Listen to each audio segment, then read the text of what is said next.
आरक्षण मौलिक अधिकार नहीं है, ये सुप्रीम कोर्ट कह रहा है। आरक्षण मौलिक अधिकार नहीं, राज मनमानी नहीं कर सकते। सुप्रीम कोर्ट ने कहा है कि सरकारी नौकरियों में मनमानी से समानता के मौलिक अधिकार की जड़ों पर असर हो रहा है। सुप्रीम कोर्ट ने भर्ती प्रक्रिया से जुड़े मामले में कहा कि आरक्षण का दावा करना भले ही मौलिक अधिकार नहीं है, पर इसका मतलब यह नहीं है कि राज को मनमाने या मनमौजी तरीके से कार्य करने की अनुमति है।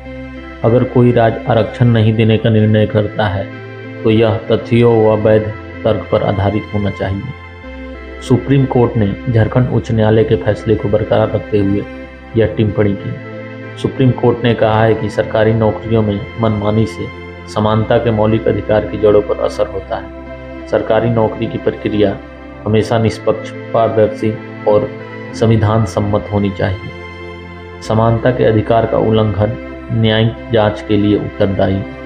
सरकारी रोजगार संविधान की ओर से राज्य को सौंपा गया एक कर्तव्य है, इसलिए यह जरूरी हो जाता है कि सार्वजनिक रोजगार से जुड़े मामले में राज्य अनुच्छेद 14 और अनुच्छेद 16 की मूल भावना को नज़रअंदाज न करे। सरकारी रोजगार में मनमानी समानता से मौलिक अधिकार की जड़ तक ये जाती है।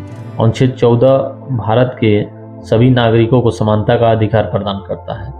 इसका तात्पर्य है कि राज्य किसी भी व्यक्ति के साथ कानून के समक्ष भेदभाव नहीं करेगा।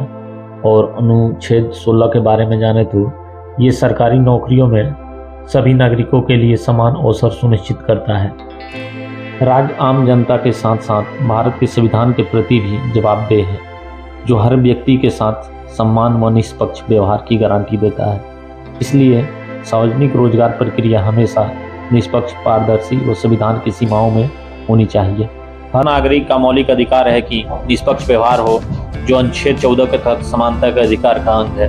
इसका उल्लंघन न्यायिक जांच के साथ आलोचना के लिए भी उत्तरदायी है। भर्ती विज्ञापन में आरक्षित व अनारक्षित सीटों की संख्या का स्पष्ट उल्लेख होना चाहिए। अगर राज्य कोटा देना नहीं चाहता तो उस निर्णय का विज्ञापन में पर्याप्त के साथ उल्लेख हो।